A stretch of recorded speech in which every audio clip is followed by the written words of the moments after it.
When my mother-in-law, Megan, learned that my husband was relocating abroad for work, she took drastic measures by taking our house away, leaving my daughter and me without a place to stay. In search of solace, I took my 3-year-old daughter to the park. Unexpectedly, we were approached by the police who, amidst the pouring rain, asked us to accompany them to the station. Cold and bewildered, I complied. At the station, I met Anna, a 33-year-old woman who also had an intricate tale to share. Anna recounted her journey of meeting her husband, Larry, at their workplace, their subsequent marriage, and the birth of their daughter, Catherine. She explained that she, along with Larry, Catherine, and Megan, had moved into a newly rented apartment. However, after Megan's husband passed away and she began experiencing knee problems, they purchased an apartment equipped with an elevator for easier accessibility. Although they had initially considered a house, the convenience of an apartment with an elevator was more suitable for Megan's condition. Despite a firm assurance from Larry's company that he would not be relocated following their home purchase, Larry was frequently sent on business trips to various states, which put a strain on Anna, especially with a young child to care for. Initially, Megan was supportive, helping with childcare and household duties. However, her behavior shifted dramatically. She no longer helped and even increased Anna's workload by leaving dirty dishes around. Although Megan would apologize when asked to rinse the dishes, she only followed through when Larry was present. This pattern led Anna to realize that Megan might be deliberately making life difficult for her. Despite Megan's knee problems and Anna's initial willingness to assist, her patience was waning due to Megan's manipulative tactics, such as offering to pick up items from the store and then failing to do so. This ongoing struggle had been a source of tension since they started living together. A friend of Anna's suggested that Megan's actions could be a form of bullying. With this perspective, Anna considered discussing the situation with Larry, despite her reluctance to add to his stress. The need for open communication seemed inevitable as the situation had been persistent and wearing. Despite my concerns about involving my husband in the ongoing issues with Megan, I was apprehensive because I feared it could lead to her being placed in a care facility, given she had no other family. I contemplated just sparing the situation until an incident significantly shifted my view. One day, I planned to drop off my daughter, Catherine, at my parents' house. They cherish the moments they get to have her for sleepovers. During our conversation, they suggested that I should consider staying over sometimes as well. While the idea appealed to me, I hesitated because of my worries about leaving Megan alone. After a short visit, I headed back to the apartment expecting Megan to be there. When I arrived, I realized I had left my keys at home. Not overly worried at first since Megan was supposed to be home, I rang the intercom. However, there was no answer from her room number. Wondering if perhaps she had stepped out, I decided to wait outside. 3 hours passed, and as it reached 8 p.m. with darkness enveloping the surroundings, another resident arrived, and I took the opportunity to enter the building with them. Confident that Megan rarely ventured out at night, I felt sure she was inside. I pressed the intercom button again, and although I heard the doorbell ring, there was still no response. As I waited by the door, I eventually heard a faint sound inside, confirming Megan was indeed there. Despite several attempts at the intercom, she refused to answer the door. Feeling utterly defeated, I spent the night at a nearby motel, planning to return only when Larry was back from his business trip. When I eventually shared the incident with Larry, explaining that Megan had locked me out, he was understandably upset on my behalf. However, Megan brushed it off, attributing it to her hearing loss with a dismissive comment, "Maybe I didn't hear it. I'm getting old, you know," accompanied by a hidden smirk. Relieved to be back inside the next day, I grabbed my keys and went to pick up Catherine from my parents' house, still processing the implications of Megan's actions and contemplating the need for a serious conversation with Larry about our living situation. When I shared the ongoing difficulties with Megan with my parents, they offered their unwavering support, reassuring me that I was always welcome back at their home. "Remember, you're our precious daughter," they said, their words comforting enough to bring tears to my eyes, though I quickly composed myself for Catherine's sake before heading back home. For a brief period, things at home with Megan were calm. However, this peace was disrupted when Larry's company confirmed his permanent international transfer. Having just invested in a new home, Larry approached me with a serious question. What do you think about staying in the US?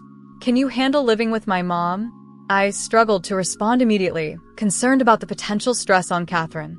After some consideration, I decided it was best for us to stay in the US. Larry soon had to leave for Europe, and though he was worried, his work demands kept him busy. Once Larry left, life with Megan took a dramatic turn for the worse. Her demeanor changed significantly, and on a particularly stormy day, she dropped a bombshell. Now that Larry's gone, wouldn't it be better if you and Catherine move out? She suggested abruptly. Stunned, I asked for clarification, but she firmly stated, I'll take over. I can't relax with strangers in the house. Please leave right now. Her audacity was astonishing. While it was true we weren't blood relatives, I had always strived to make our cohabitation comfortable, treating her like family. To Megan, however, it seemed we were merely an inconvenience. Urged by Megan to leave immediately, Catherine and I found ourselves ousted, dressed as we were. With nowhere to go and amidst a downpour, I carried Catherine to a nearby park, hoping its shelter would provide some temporary refuge from the rain.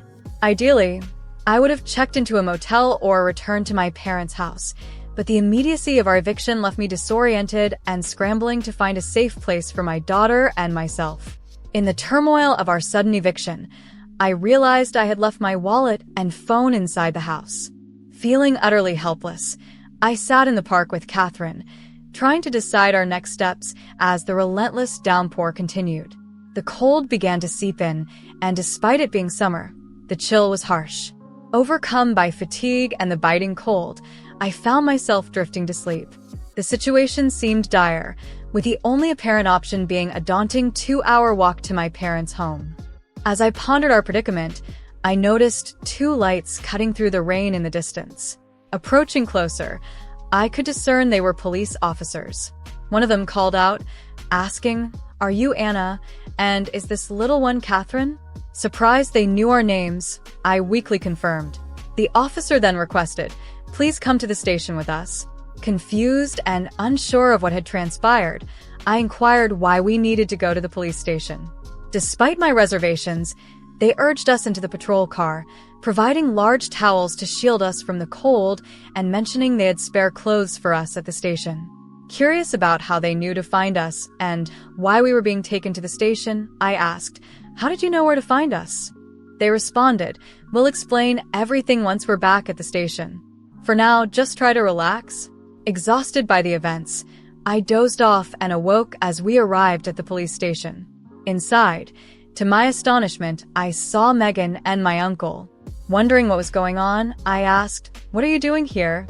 He explained that Larry had contacted him, suspecting I might be having issues with his mother, Megan. The situation was unfolding in a way I hadn't anticipated, signaling perhaps a turning point in our challenging living arrangements. Since my husband, Larry, was overseas, he had asked my uncle to keep an eye on things back home. My uncle revealed that Larry had discussed concerns with him previously, prompting him to watch over us while Larry couldn't be there himself. Earlier that day, my uncle had seen us in the rain and had considered offering us shelter, but Megan's extreme behavior led him to contact the police instead. That explained how the officers knew where to find us and why they came to our aid. At the police station, Megan, who was sitting on a sofa, glared at me, seemingly confused about why she was there. She protested, "Why do I have to be here? I have a bad knee. If Larry were here, this wouldn't be happening." Despite her complaints, the situation had escalated because of Larry's initiative in seeking help from my uncle.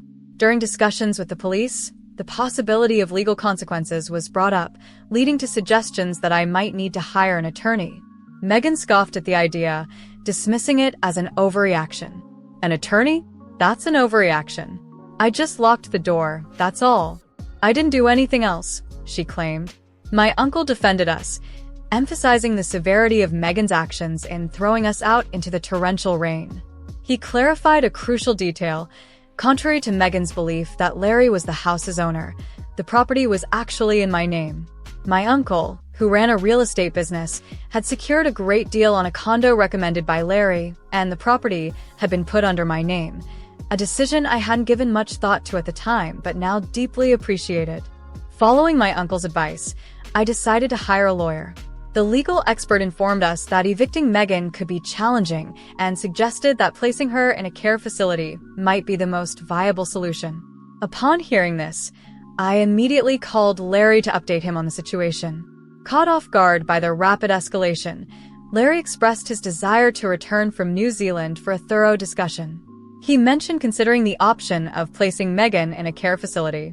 Meanwhile, Megan, still unaware of these discussions, casually snacked on crackers at the police station, oblivious to the fact that she might not be able to return home with us.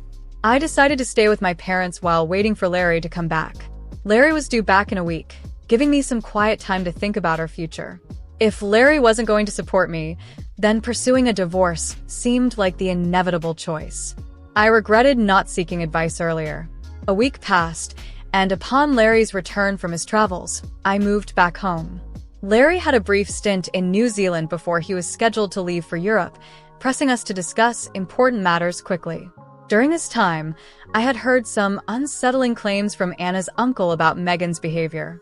When confronted, Megan fiercely denied the accusations, asserting they were fabrications aimed at having her removed from the home. Surprisingly, Larry seemed open to hearing Megan's side of the story, questioning if there was any proof of Anna's allegations. "No evidence at all," Megan asserted.